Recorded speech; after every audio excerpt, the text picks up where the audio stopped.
Alain Guiraudy, on vous reçoit dans Ciné Comptoir justement pour votre nouveau film qui s'appelle L'Inconnu du lac.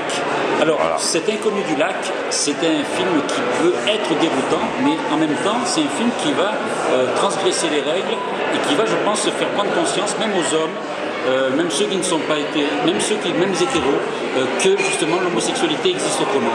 Est-ce que vous le sentez comme ça, vous, avec l'accueil que le film a pu avoir à Cannes? Est-ce que les hommes peuvent avoir un autre regard sur ce genre de situation, de film? Ah oui. Enfin, moi, ce que je retiens des quelques projections publiques que j'ai eues, quoi, oui, c'est que ça parle à tout le monde, quoi, oui, et que les gens découvrent effectivement un univers dont ils n'ont pas l'habitude et qui sont plutôt contents de le découvrir et qui finalement qui devient assez évident, quoi, qui devient assez évident et qui même dépasse le simple cadre de l'homosexualité, quoi. Vous nous avez révélé que ce n'était pas inspiré d'un fait divers mais que ces lieux existaient. Voilà. Oui. Bon, après, c'est toujours pareil. On remet on va dire que c'est un peu un concentré de tous ces lieux, quoi, avec des figures que j'ai pu croiser ou dont on a pu me parler. C'est un concentré. Ouais, on fait souvent ça au cinéma. Finalement, il y a une réorganisation de la réalité, quoi. Voilà. Est-ce qu'en même temps, c'est pas aussi une prise de conscience pour une communauté qu'il y a des dangers aussi? En amour, comme en tout. Oui, non, de toute façon, je voulais, plus qu'une histoire homosexuelle, effectivement, je voulais faire une histoire passionnelle, quoi, on va dire, ouais. Et en plus, je voulais un peu en parler comme il me semble qu'il est temps maintenant de ne plus faire de l'homosexualité un sujet, mais d'aborder un peu tous les problèmes, quoi, tous les problèmes. Ouais, d'aborder l'amour et le désir en règle générale, quoi, voilà.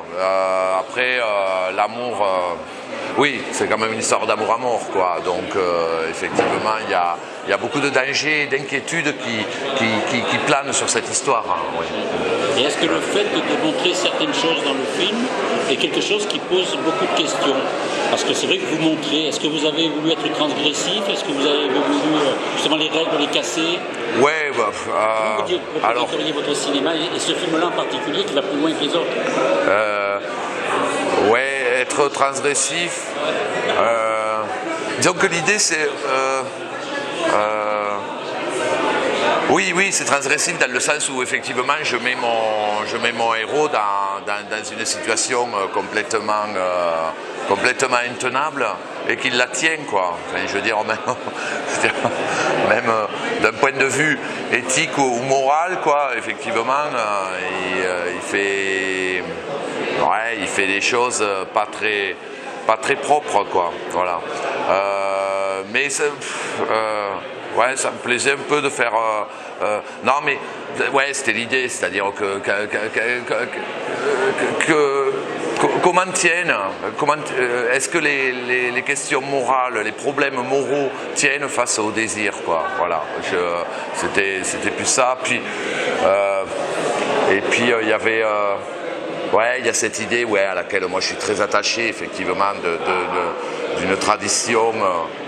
D'une idée romantique de l'amour. Je voulais faire un grand film romantique, quoi, voilà, de cette idée que voilà, on va jusqu'au bout avec l'autre et on a envie d'aller jusqu'au bout avec l'autre. Une histoire de passion, c'est ça aussi, quoi, et y compris avec tous les risques que ça comporte, quoi. Voilà.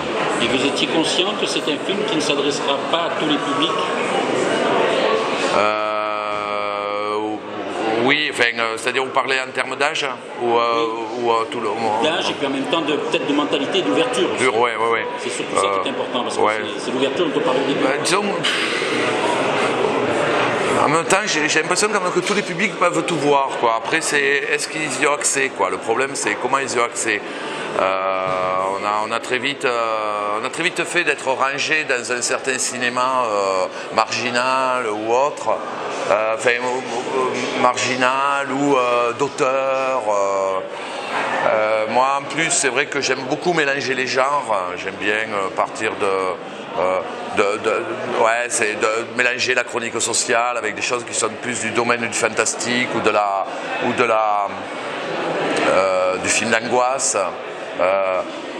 Du mélo, quoi. J'aime bien partir du réel. Là, ça me plaisait de partir du réel et de l'amener un peu ailleurs, quoi, ce réel, quoi. Voilà. C'est après, qu'est-ce qui fait que, disons que je trouve que c'est, en plus, c'est vachement important en tant que cinéaste de parler de soi, et c'est en parlant au plus proche de soi, de ce qu'on est, de sa singularité, que finalement on s'adresse le mieux aux autres. Enfin, en tout cas, c'est quelque chose qui pour moi se vérifie bien avec ce film-là, parce que c'est peut-être mon film le plus radical, le plus microcosmique, on va dire, et finalement, je vois, c'est un film avec lequel j'ai un accueil assez unanime. Alors, pour l'instant, j'ai fait Cannes et quelques avant-premières, quoi. Mais je pense même que c'est mon film avec lequel je vais faire le plus d'entrées, quoi. Voilà. Donc, en même temps, ce qui est important, c'est que c'est un film de cinéaste, parce qu'il y a un vrai ton, il y a une vraie façon de filmer, de penser comment on raconte une histoire. Parce qu'en même temps, c'est pas un thriller, mais vous disiez tout à l'heure, thriller... existentiel. J'aime bien parler de thriller existentiel. C'est quelque chose qui en même temps, il y a une intrigue qui tout en même temps, ça me rappelait un petit peu, je ne sais pas si vous l'aviez vu à l'époque, ça m'avait fait le même effet avec Cruising, avec Al Pacino. Ah, Cruising, Cruising. C'est pas comparable, mais Cruising, mais en plus il est très mal traduit, hein, parce que Cruising c'est la drague, quoi, en fait, ouais. Et je l'ai revu, je l'ai revu, non, je l'ai vu, Cruising. Je l'ai vu il y a 2 ans.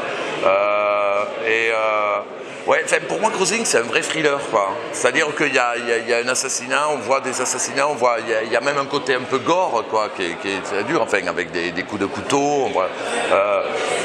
C'est moins la réalité que votre film. Je sais pas, après, si. De toute façon, moi je pense qu'en plus, ce qu'il y a de vachement bien dans Cruising, c'est que ça dresse, j'ai pu parler de cette époque-là avec des gens à San Francisco, et ça dresse un portrait de San Francisco comme un lieu de drague géant, quoi. Enfin, il y a un nombre de mecs, et visiblement c'est la réalité du truc. Après, il est plus... Cruising, on est plus dans le glauque, je trouve, on est tout le temps dans les ténèbres. Le souvenir que j'ai, c'est un film vraiment dans les ténèbres. Moi, j'étais plus j'avais plus envie d'un mouvement qui va du soleil vers les ténèbres. Mais le soleil est quand même... Le soleil, les éléments, l'eau, le vent... Vous avez des beaux personnages. Et puis, oui, puis après, je pense que j'ai quand même des personnages qui sont plus... plus joyeux. Enfin, je pense quand même que le sexe reste joyeux, quoi, dans mon film, quoi. Voilà. Enfin, c'est pas forcément quelque chose de grave. Après, ça le devient dans cette passion, quoi. Voilà, avec un très très fort enjeu, quoi. Mais je me rappelle plus le début de la question, en fait. La question, c'était le début. Alors, c'est vrai parce que si on se concentre avec le bruit derrière, les gens ne l'entendent pas, mais nous on l'entend. Donc on arrive à faire une interview, il faut s'isoler comme sur un plateau de tournage, il y a beaucoup de bruit autour parfois. Bon, le début de la question, c'était le fait justement de ce milieu qui pouvait exister, donc, et qui était présent dans des lieux qui existent, comme on disait au début de l'entretien. Oui, tout à fait. Non, mais moi je suis... Enfin, là, je suis vraiment parti d'une réalité documentaire. Enfin, quasi tous les personnages qu'il y a dans le film, c'est des gens que j'ai rencontrés. Celui que j'ai le moins rencontré, c'est Michel, quoi. Voilà. Mais puis j'aimais bien, l'idée du mari jaloux, du branleur voyeur, ou du mec hyper hygiéniste. C'est bien ça aussi de rappeler, c'est des choses que j'avais jamais fait trop. On est quand même encore, même si c'est une maladie qui a tendance à être oubliée, mais on est encore dans l'amour autant du sida, quoi, finalement. On n'en est pas non plus vraiment sorti, quoi. Donc c'est bien que ça soit évoqué, ça aussi, l'idée de... ça me plaisait, mais dans le même contexte, ça me plaisait de mettre quelqu'un de hyper hygiéniste qui met une capote à tout bout de champ, et d'avoir aussi quelqu'un qui décide de faire l'amour sans capote, quoi. Voilà, je pense que j'ai un peu tout mis, quoi. Oui. Est-ce que ça pousse finalement quand on fait un film comme ça? Moi, ça a été très plaisant de le tourner, ouais, très, très plaisant. Après, dire qu'on s'amuse, mais après dire que c'est de... comment la distance. Justement, j'ai fait des films en m'amusant, quoi. Là, je pense que j'avais moins envie de m'amuser, j'avais envie de revenir à quelque chose, aux choses sérieuses, quoi. Et je suis pas persuadé que faire un film, ça doit être une partie de plaisir à tout instant, quoi. Là, mais c'était très agréable de tourner ce film, ouais. Ouais, c'était très agréable dans une ambiance très, très travailleuse, quoi. Mais ouais, oui, et puis il y a des plans et des séquences avec lesquels je me suis vraiment, vraiment amusé, quoi. Filmer dans l'humidité, c'est pas difficile. Est-ce que ça devient naturel ou... Ouais, enfin... Je comprends presque se croire sur un camp naturiste bien, à certains moments. Ouais, tout à fait, oui. Comment dirais-je? Bon, moi je suis plutôt à l'aise avec ça, donc déjà j'ai pas trop de soucis. J'ai quand même... après le casting c'est fait en fonction de ça aussi, hein. C'est vrai que les gars étaient prévenus, il fallait être à l'aise avec ça. Même le casting des naturistes, enfin des gens qu'on a tendance à considérer comme des figurants et que je pense que c'est plus que des figurants chez moi. Voilà, c'est aussi des gens que j'ai pris, c'est des gens qui étaient des habitués, qui sont habitués à se mettre à poil sur les plages, quoi. Voilà. Et après, c'est plus en termes de regard, effectivement, où on se dit jusqu'où je vais, quoi. C'est-à-dire, est-ce que... c'est vrai que les naturistes sur une plage, ils sont souvent les jambes écartées. Le truc ce qu'on voit le plus, c'est les parties génitales, et on voit la tête après. Je me suis posé la question, je me suis dit, est-ce que je vais jusque-là? Et finalement, je me suis dit, ouais, je vais jusque-là, quoi.